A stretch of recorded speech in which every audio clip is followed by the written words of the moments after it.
पहले हमें आज़ादी को सही तरीके से समझना बहुत ज़रूरी है। वैसे तो हम करीब 74 साल से अंग्रेज़ों से आज़ाद हुए हैं, लेकिन मानसिकता की तौर पे हम सही में आज भी पूरे आज़ाद नहीं हुए हैं। ऐसा मैं मेरे अमेरिका के लोकतंत्र के 22 साल के अनुभव से कह सकता हूँ। इस बात को सरलता से समझने के लिए हम अमेरिका के लोकतंत्र और अपने भारत के लोकतंत्र को तुलनात्मक दृष्टिकोण से देखने का प्रयास करेंगे। एक, अमेरिका मानवतावादी देश है, भारत धार्मिकतावादी है। यानी अमेरिका की प्रजा मानवता को प्राधान्य देती है, इसलिए प्रजा के मूलभूत नैतिक मूल्यों में वो हमारे से आगे है। दूसरा, अमेरिका में दो ही प्रमुख राजकीय पक्ष हैं और दोनों पक्ष की अपनी अपनी फिलॉसफी और सिद्धांत हैं, उनके अधीन शासन करते हैं। भारत में धर्म आधारित, प्रदेश आधारित, जाति आधारित, परिवार आधारित ऐसी बहुत विविध राजकीय पक्ष हैं जो पुरानी ब्रिटिश परंपरा के मुताबिक प्रजा को विभाजित करके सत्ता पाने का मकसद हासिल करते हैं। अमेरिका के राजकीय नेता, होद्देदार, सरकारी कर्मचारी, पुलिसकर्मी, ये सब प्रजा को सम्मान से देखते हैं और अपनी फर्ज को ही प्राधान्य देते हैं। यदि सरल भाषा में कहे तो अपने को सेवक समझ के प्रजा को मदद करने का प्रयास करते हैं। भारत में ये अभिगम वाले सत्ताधीश बहुत कम है, लेकिन ज़्यादातर अपने हक को बहुत प्राधान्य देने वाले और अपनी फर्ज को गौण समझने वाले होते हैं। ये सब सत्ताधीश अपने को साफ समझते हैं और प्रजा कुछ भी नहीं है ऐसा बर्ताव करते हैं। यानी पुराने ब्रिटिश शासन के संस्कार कहीं न कहीं देखा जाते हैं।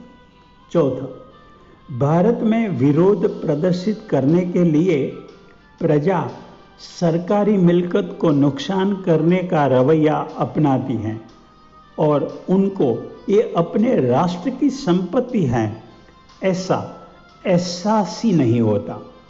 जब अमेरिका की प्रजा तर्क से आधारित तरीकों से विरोध व्यक्त करती है और राष्ट्र की संपत्ति को हानि करने का अभिगम होता ही नहीं।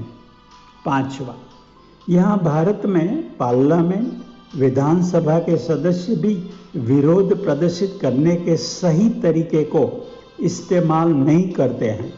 कभी कभी तो भावुक होके विवेक शून्य बर्ताव भी करते हैं, लेकिन अमेरिका के सदस्य तर्क से विवेकपूर्ण विरोध व्यक्त करते हैं। ये सब बातें हमारा भारत का लोकतंत्र आज़ादी के 7 दशक के बाद भी परिपक्व नहीं हुआ है ऐसा हम कह सकते हैं और मानसिकता के तौर पे अभी भी अंग्रेज विचारधारा आधारित परंपरा की चुंगाल में से पूरे तरह से मुक्त नहीं हुए हैं। अब हमें आबादी की ओर आगे बढ़ने के सबसे पहले 3 बात को प्राधान्य देना बहुत ज़रूरी है।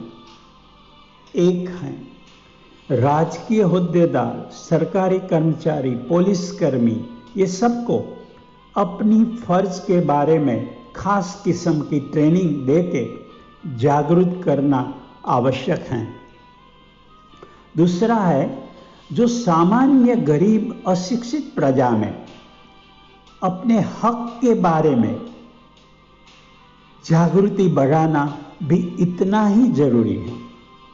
तीसरा, राष्ट्र की भावना को बढ़ावा देने के लिए स्वदेशी चीज़ों को उत्तेजन देने के ठोस कदम उठाने चाहिए। उदाहरण के तौर पे मिनिस्टर्स, बड़े अफसर को भारत में निर्मित मीडियम रेंज की कार उपलब्ध करनी चाहिए। उससे उनके अहंकार को बढ़ावा न मिले, ऐसा करना बहुत ज़रूरी।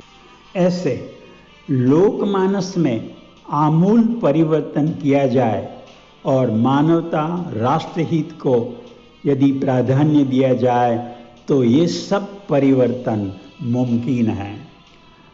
हम देखते हैं कि भारत में जो पिछले 6-7 साल में न हो सका, ऐसे बहुत कुछ 7 साल में हो सका है। उसके पीछे शासनकर्ताओं की राष्ट्रहित और प्रजाहित को प्राधान्य देने वाली नीति और कार्यशैली ही जिम्मेदार है। फिर भी बहुत कुछ बदलाव अभी भी जरूरी है। यदि इस तरह ये परिवर्तन ऐसे ही चालू रहा तो कुछ सालों में विश्व में भारत सम्मानीय स्थान पा सकेगा, ऐसा अब प्रतीत होता है। ये आबादी की ओर आगे बढ़ने का शुभ संकेत है।